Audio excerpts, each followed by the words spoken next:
Hi, I'm Brad Williams with Auto Custom Carpets, and today we're in ACC's research facility where we've got a couple employees going to do an install in this 1997 Toyota Camry. So let's get started. We will start by removing the back seat, which is held in place by two clips along the front edge. Then we will move on to loosening or removing the door seals and side trim to get access to the sides of the carpet.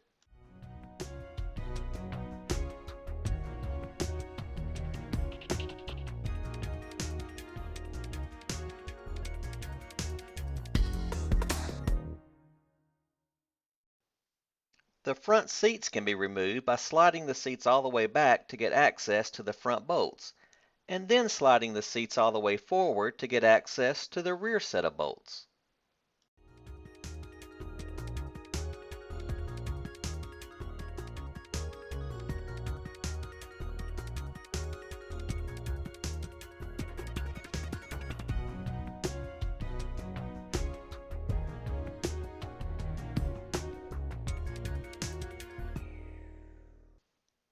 To disconnect the driver's seatbelt wiring, simply lean the seat back to get access to the connection clip.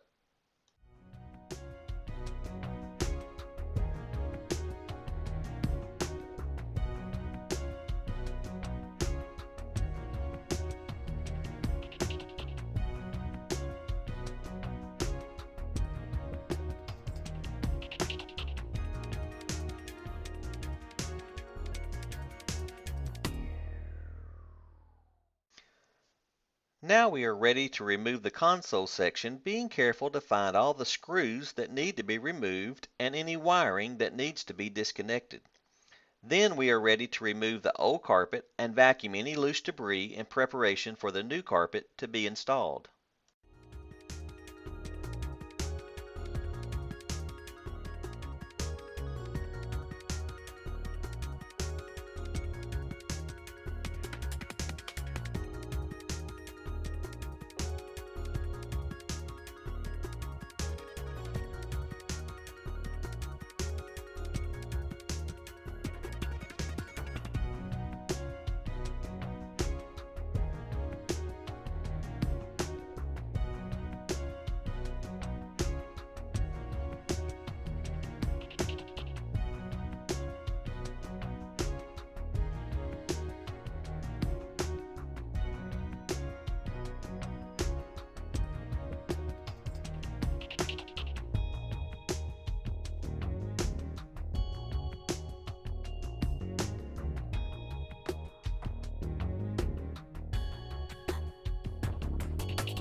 As you can see in this picture, the new carpet is bigger than the original.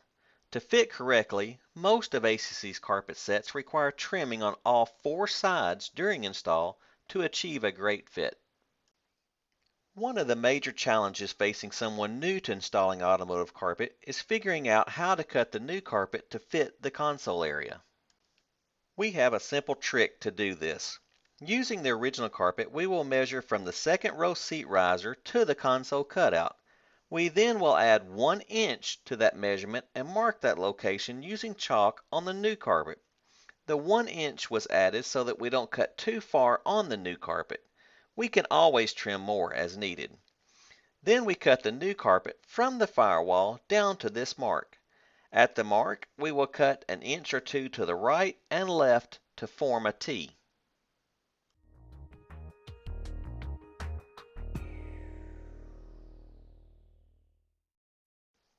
We will also go ahead and cut into the new carpet for the heater vents. To do this, we use the original carpet as a pattern, measuring where to cut and how far to cut on the new carpet.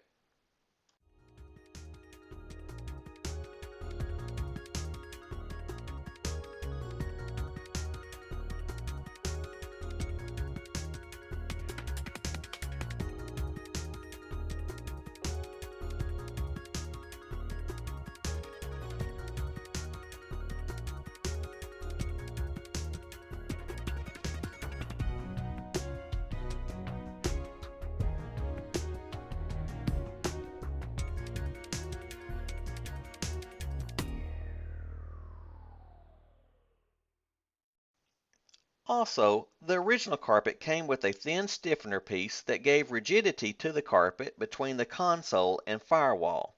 You can decide if this is needed for the new carpet and attach if necessary.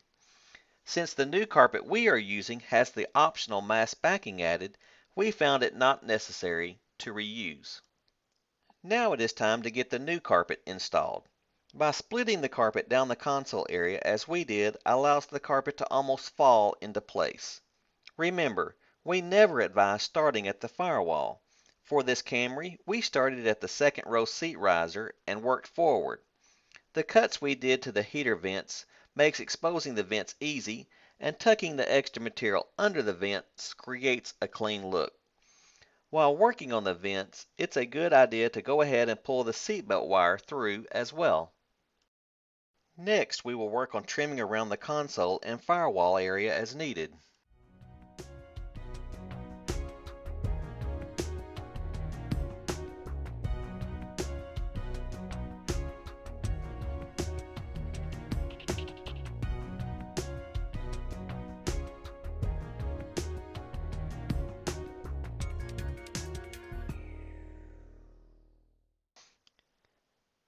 After getting the console and firewall fitted correctly, we will move to cutting the carpet to fit around the door sills and cutting holes in the carpet for the seat bolts.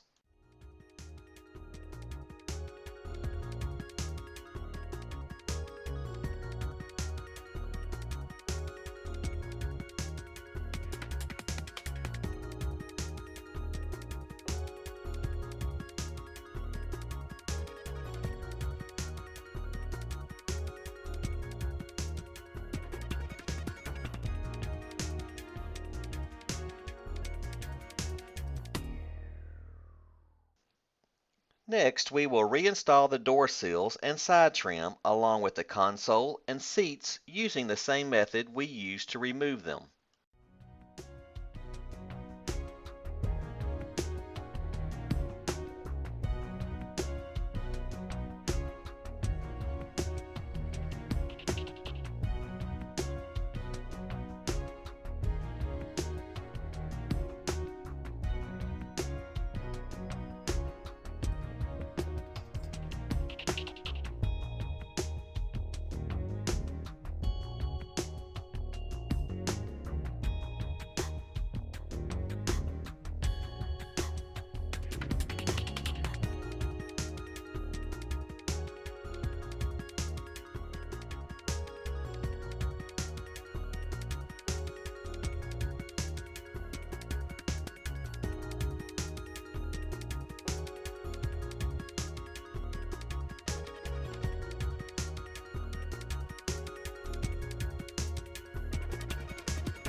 We will leave you with some before and after photos. It's truly amazing how big of a difference you can make to the interior of your vehicle by replacing the carpet. For the money, nothing will have a bigger impact. But always remember to accept nothing less than the ACC branded products in your next vehicle project.